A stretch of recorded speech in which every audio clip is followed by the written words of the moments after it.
Hello, everybody, and welcome into another episode of The Matt Cave. Thank you all so much for spelunking on by. This week, it's a slow week in The Matt Cave. Not much to talk about when it comes to football, basketball, hockey. So I'm going to talk a little bit about soccer.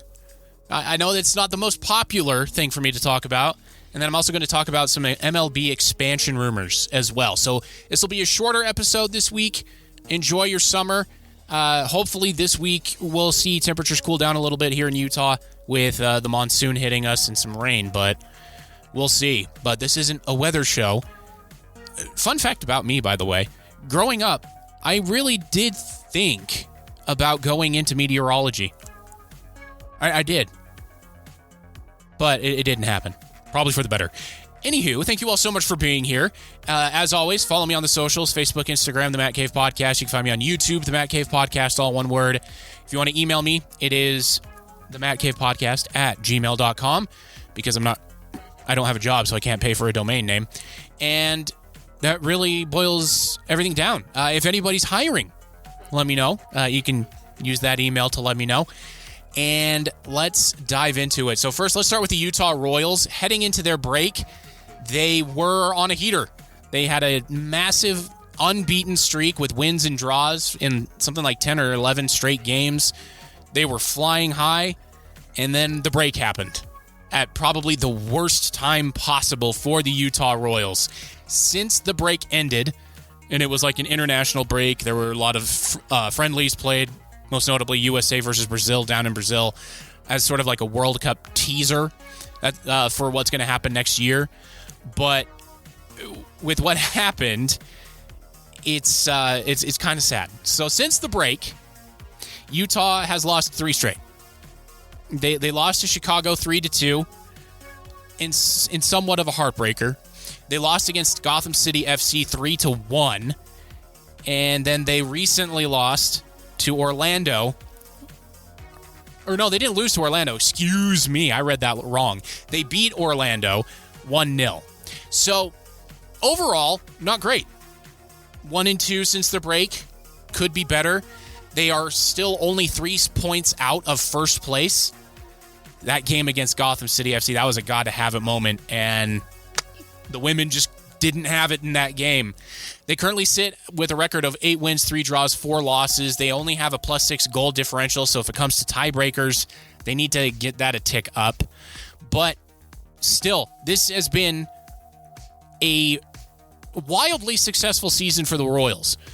In the preseason, all of the pundits were putting them at the bottom, down there with Chicago and Racing Louisville. So, and those Racing Louisville is an expansion team just this year. So it could have been a lot worse for Utah, and they're getting a lot more support. There are a lot more fans at America First Field. I hate calling it that. I really do. It's the Riot to me. But there are a lot more fans there supporting the team. More fans should go out and do so. It's really cool watching this particular team because they don't have superstars. Now, their goalie is a star. She started for the U.S. women's national team down in Brazil. So she's a star, Mandy McGlynn, very much so. But overall, I'm impressed by how the Utah Royals play. They don't have egos. It's everybody for everybody, and you don't see the ball stick to somebody.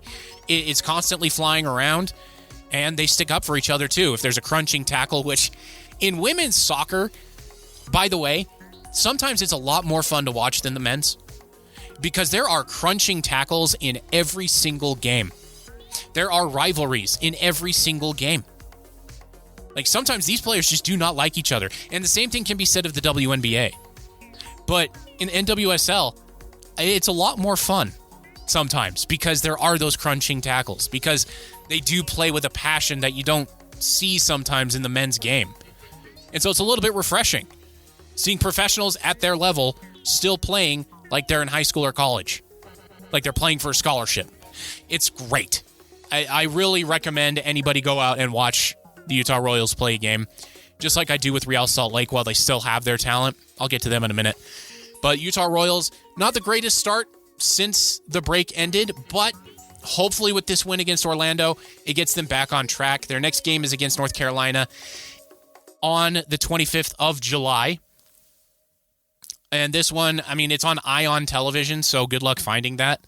I usually just catch it on YouTube. Like, just look up Utah Royals FC, and you can find it. And it's not live, by the way, just highlights. So this game is going to be in North Carolina. Bonus points if you can tell me where the North Carolina Courage play. Bonus points. I'm going to leave that one floating out there. Obviously, you're going to look it up, but if you can tell me without looking it up, I will be very impressed because I had to look it up.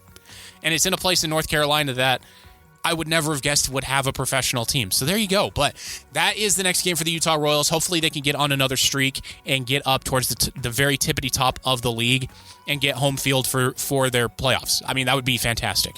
That would be just fantastic. Moving right along now, we are going to Real Salt Lake, and they will be back in action on July 22nd against LAFC. This is a massive game at the top of the Western Conference standings. Right now, Real Salt Lake is sitting in third with 26 points, plus 7 goal differential, which is the same as Los Angeles FC. But Real Salt Lake does have a game in hand on Los Angeles. So it's not necessarily a 6-point game. It's close, but this is really important.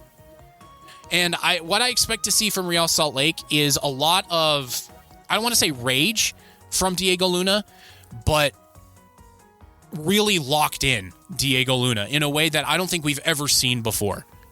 Because his omission from the national team is the one that I think maybe could have changed some things against Belgium. He's that kind of player where he's just going to get in and he's going to work. He's going to track back on defense. He's going to chase after balls. Like, he's going to be that guy, and that's what the U.S. lacked amongst many things against Belgium, but they really lacked that sort of attitude. The attitude of, I'm not afraid of anybody. I have every right to be on this pitch just like everybody else, and I'm going to prove it. That sort of player. And that's the kind of player Diego Luna has always been. It's the player we've seen here in Sandy forever, since we got him, since he started playing. So I expect to see a very motivated and slightly angry Diego Luna. I would not be surprised to see a couple of yellow cards in his future when it comes to him playing. But on top of that, we've got Xavier Gozo, who will also be trying to prove he's not a flash in the pan. That the first half of the season for MLS wasn't just a little, glimpse or the best that he can do. He's going to be out there trying to prove that he can play and trying to secure a transfer to Europe.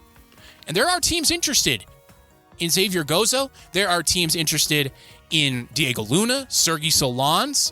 There are even teams interested in Aiden Hezarkani.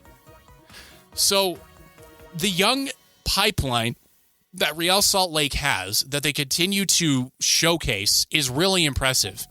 And if we look at Transfermarkt, the website I told you guys about last week, these guys aren't going to come cheap.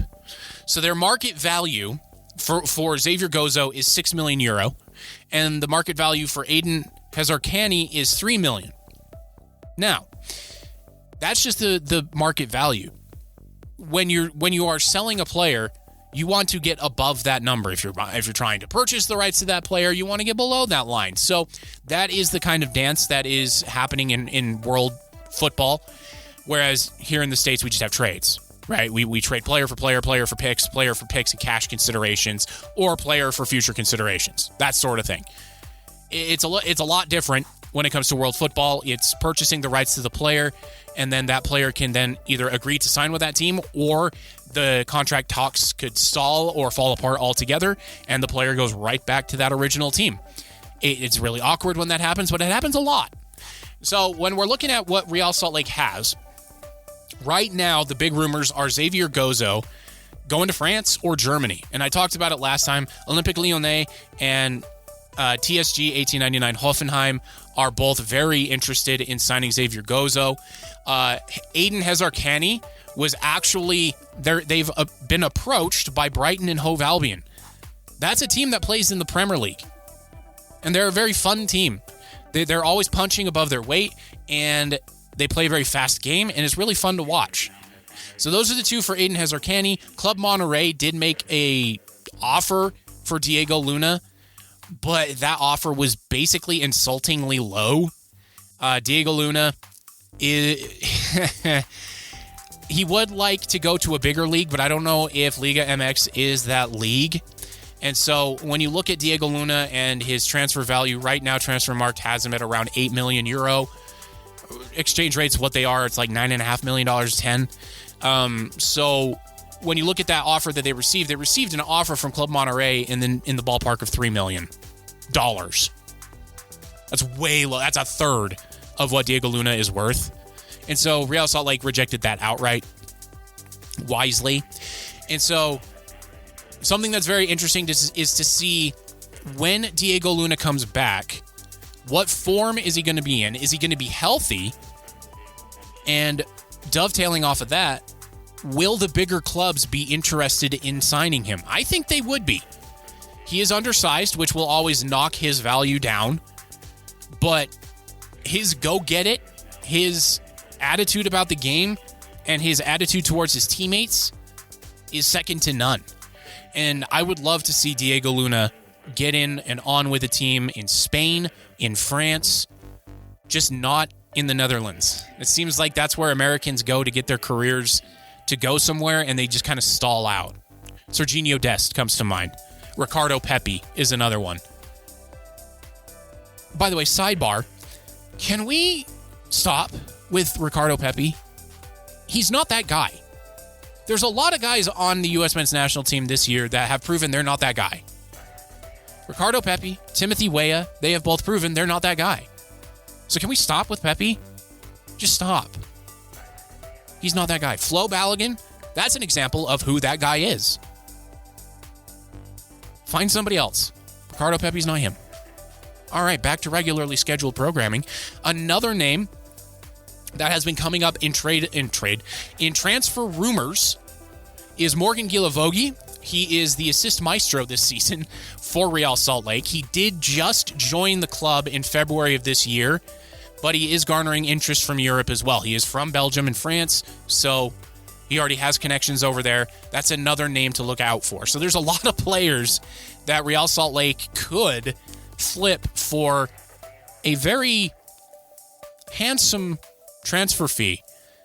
They've already sent out Nelson Palacios for a club record transfer, and it's really cool to see what's going on. Jason Kreis and the front office of Real Salt Lake are doing well. And no, I didn't swallow my tongue when I said that. It was real. So looking at what we have for Real Salt Lake in the near future, obviously LAFC is coming up next, but after that, it's going to be a sprint to the finish for the MLS because they had to split the season because of that little thing called the World Cup. And there's going to be a lot of weeks where there's 3 games. In August, it's August 1st, 4th, and 8th. The August 8th game is the Leagues Cup as well as the 4th and the 11th. So there's 3 Leagues Cup games for Real Salt Lake there. And the Leagues Cup is essentially just the professional clubs from MLS and Liga MX facing off in sort of a Champions League light, like super diet Champions League. And so in August, there's a ton of games. And it starts with, Wednesday, July 22nd against LAFC, and then it's 3 days later against Portland. So it's going to be a sprint to the finish. Hopefully Diego Luna and company can stay healthy throughout this sprint, because right now they're having a pretty special season, and I want to see it continue. So there's a little update on soccer here in the state of Utah. Both the Utah Royals looking to bounce back. That win against Orlando hopefully will spark something for them. And then Real Salt Lake getting back in action against a team they need to get a win against, or at least a result. A draw or a win is crucial for Real Salt Lake right now in the standings. All right. So now let's move on to Major League Baseball expansion. So that has been coming up a lot recently, and the reason being is because of the impending lockout. The current collective bargaining agreement between the Players Union and the owners in Major League Baseball expires December 1st of this calendar year. So what that means is there's going to be a lockout. And right now, the sides aren't close on anything. The big sticking point right now is a salary cap and a salary floor. I've already explained to you how the owners are going to manipulate that and get around it. If there's a spending floor, they're just going to throw all of their money at like one or two players. Like if it's the Miami Marlins, for example, they'll throw all of their money at 2 or 3 players, and then they're just going to trade those 2 or 3 players while retaining a bunch of that salary so that they can hit that salary floor. Just look up who their highest paid player is right now. Have you looked? It's Giancarlo Stanton. You know who Giancarlo Stanton has played for like the last decade? The New York Yankees. See what I mean? So that's how the owners will kind of dance around a salary floor. Now, maybe the MLB Players Union can do what the NHL Players Union did in their collective bargaining agreement and say you cannot spend more than X amount of your salary cap on one player. So maybe they could get that in there so that everybody gets a chance.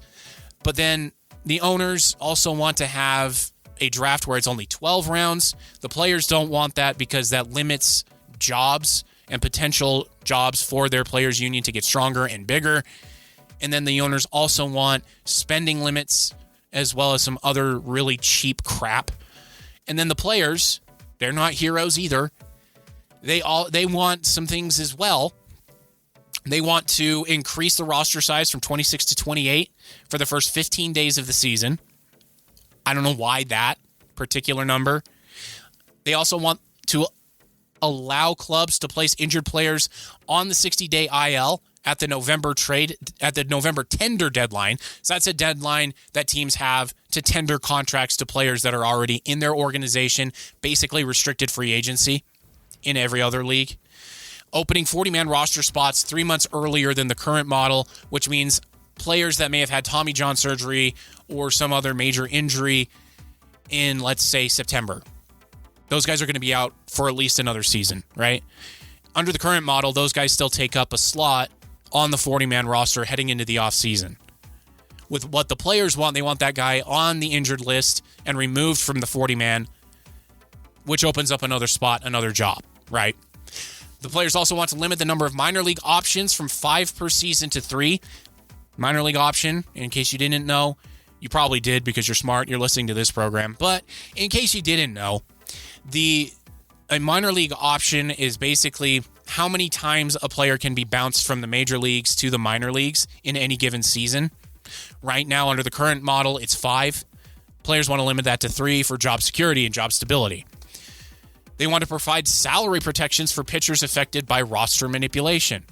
Roster manipulation happens, say, I'm a reliever, I pitched last night against the Red Sox, but then it's a back-to-back, and so, because every series in baseball is back-to-back, so day to day, I get sent down in place of another pitcher coming up because his arm's more rested.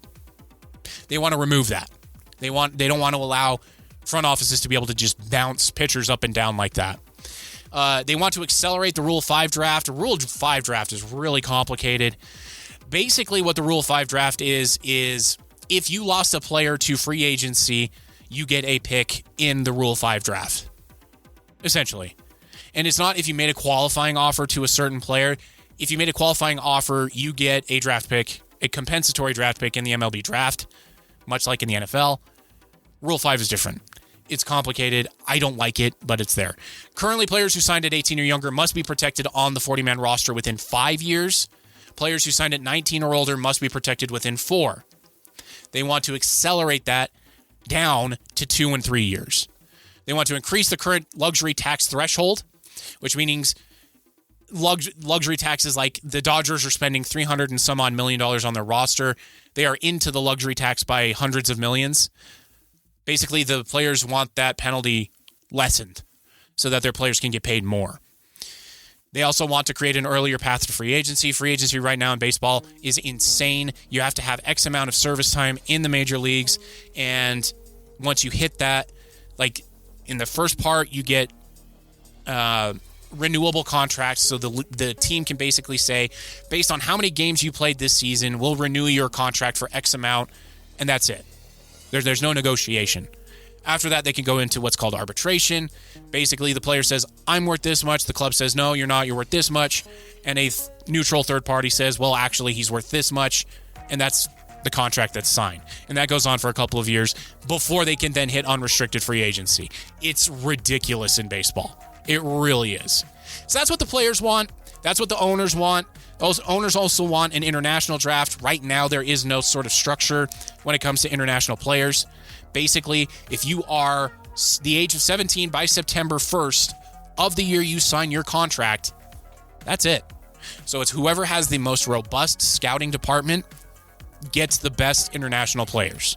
That's where it is right now. And so the owners want to sort of curb that by having an international draft.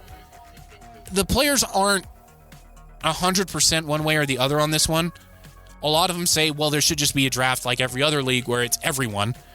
And then some players say, well, no, I came up and signed a contract with the Rays at 17. That changed my life. And I didn't have to go through a draft or anything like that. So they're about 50-50 there. And so that's where we're at as far as where the two sides are. The owners basically want cost control, and the players' union want job security, but they also want the contracts to continue to go up in value. And it's not a linear path for that. So, what does that mean for MLB expansion in Utah? That was a long detour, but I wanted to kind of set the stage for what that means. Right now, with where the two sides stand, they are far apart. Nobody's close. Nobody is saying we're going to sign a deal here soon. That's bad news. We've got less than 5 months. We've got almost less than 4 months until that deadline hits. If expansion wants to get done before the 2027 season, that CBA needs to be signed basically yesterday. So the timeline gets stretched a little bit further, right? And for Utah and for Big League Utah, that timeline is really annoying because obviously they've already broke ground on the power district. They're already building stuff out there. They're building retail spaces. They're building homes, apartments, all of that stuff. But the key is a Major League Baseball park in the middle of it. They can't start building that. They can't even start breaking ground on that until they get a yes answer.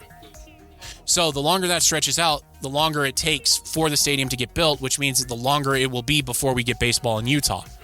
Another thing that also does is Rob Manfred, the current commissioner of Major League Baseball, one of the worst, but I mean, there is no good commissioner in professional sports right now. There just isn't. I mean, among the best would probably be Gary Bettman, and that's not a ringing endorsement. But he wants to have expansion settled by the time he is going to step aside and retire in 2029. So he's got 2.5 years to get that done. Expansion takes a while. It does. The owners have to approve it, and trying to get the majority of billionaires to agree on anything is impossible. And then on top of that, it needs to be approved by the local governments, and then it also needs to be approved by the Major League Baseball Players Union. And then you have to have the draft, you have to have all of that stuff all set up and ready to go in a short order of business before 2029 hits.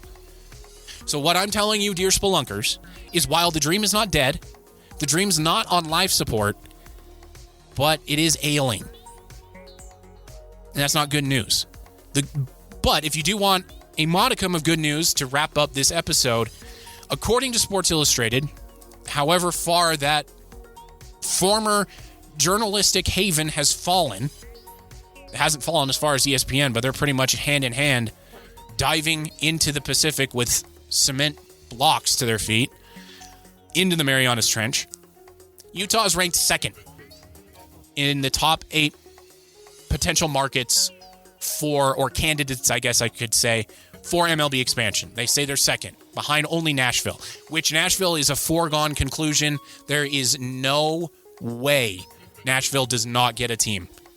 Because if you look at the geography around there, there is one team, one, that is in that area, and it's Atlanta, and that's really far away. The next closest would be Houston or Cincinnati. Again, not really close. And in that area, you have 3 of America's greatest baseball programs. You've got Vanderbilt, who pumps out major league talent like pretty much no other program in the country. So Vanderbilt, the University of Tennessee is also very good. LSU pumps them out. Just look at Paul Skeens. Hello. So in that area of the country, there is no Major League Baseball.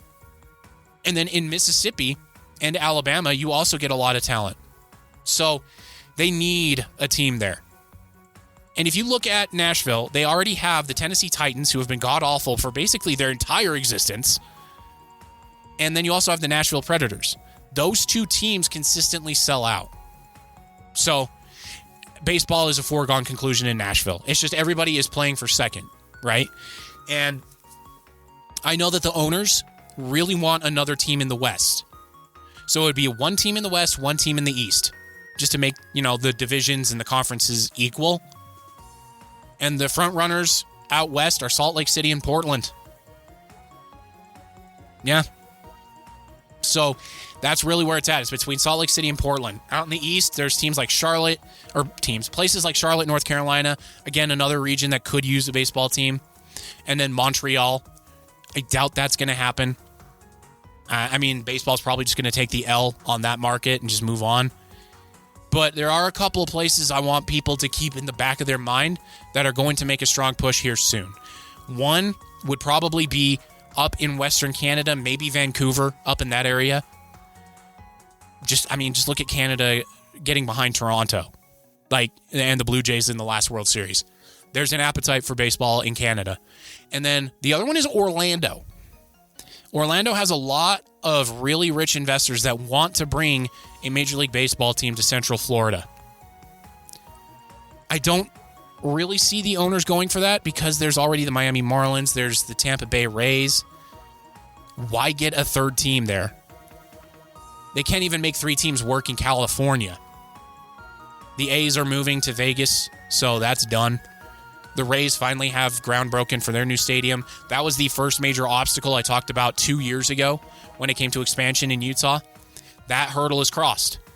The next one is the biggest one. That's the CBA. So we'll see what happens there. I'll keep a pulse on it for you all, and I'll also continue to keep you updated on what's going to happen because I love baseball. It's one of my favorites, and I really would like to be the voice of whatever that baseball team is going to be called. But thank you all so much for being here, and I will see you all next week when we spelunk back into the Matt Cave.